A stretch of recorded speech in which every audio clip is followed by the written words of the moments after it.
Hey, this is Robert Mayflower. Another question and answer.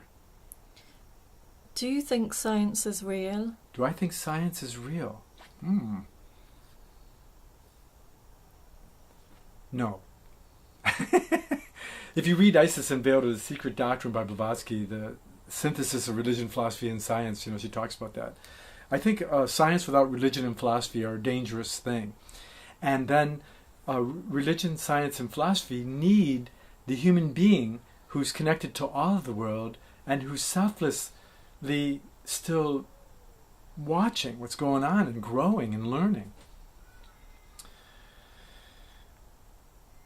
Science means to know. And to know what? Without a self, to know thyself. If you come to know yourself, you'll come to know the whole world. That was over the door of the initiation centers in ancient Greece.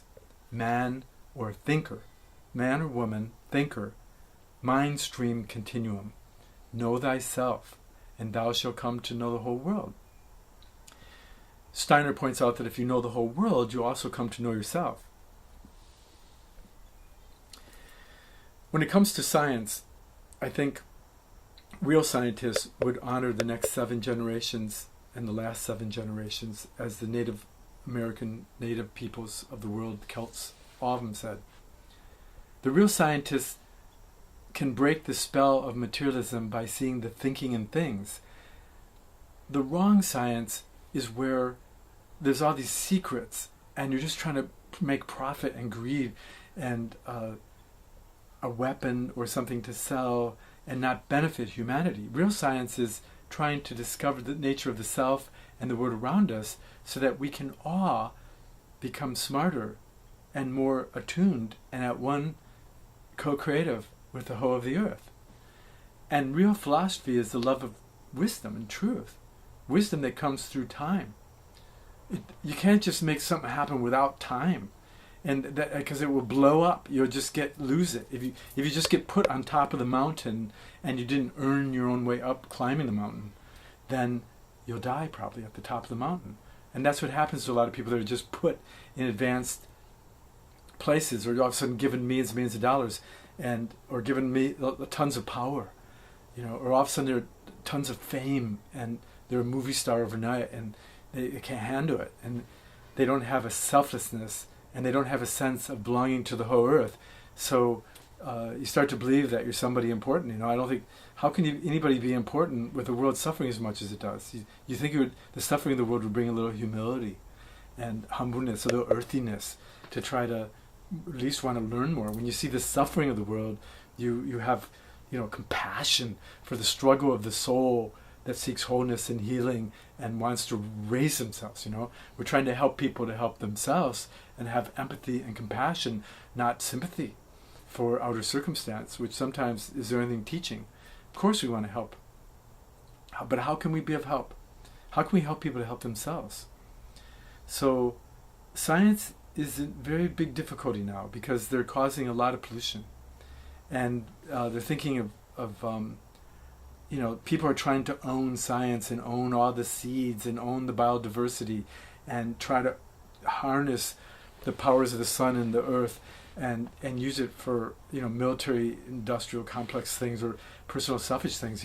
So unless we all just fall in love with our own backyards and stay home like little hobbits, and unless we all start to love the earth again and love each other, there's a lot of violence and anger and jealousy and attachment and obsession really causing a lot of problems. So there's 2 things. One thing is to deal with the negative, the spiritual science of how to deal with the negative emotions. And then there's another spiritual science that gives you a world conception and a divine glimpse of yourself. It's kind of like, the higher yoga tantras, or the divine plan of the Theosophists or the Rosicrucians or the alchemists, or all these like attempts at spirituality are to give the human being a view of what it could be, of what could be. And so you see what you could be, you see the fruit, and then you go back and work on yourself to get there. You see a goal and you try to work there to get there. You have a glimpse of God, or a glimpse of your divinity, or a glimpse of the finished work of art. so that then you hear the song and then you're trying to get the song to come out. I think more and more I'm trying to do that with my music. When I write in the Wish album and the soon-to-be released Wonder album, is you kind of hear a song and you try to see if you can get it to come out through your guitar and with your friends, a couple band guys or something. So I don't believe in science, but I love learning about science, which means I love learning to how to know you and how to know myself better. And religion, isn't just get back to where you belong, but religion has a lot to say about where the future is going. And I think that in the long run, we're all divine spiritual beings and we'll all reach a beautiful place. It just might take a while. As Rudolf Steiner points out, it's not bad that the earth dies, but the earth might be dying a little prematurely. So maybe some people aren't really ready to enter the spiritual worlds. So if you can sit still and hold your mind still in your heart and just watch for 3 to 5 minutes with one thought or no thought. For 3 to 5 minutes. Just pick one good thought or no thought. My first spiritual teacher, Philip Knight, used to say that you had to hold your mind still in your heart for 3 to 5 minutes. And that's the beginning of spiritual. That's the beginning of spiritual science. Spiritual science is coming to know the spirit, but it's also the spirit coming to know itself.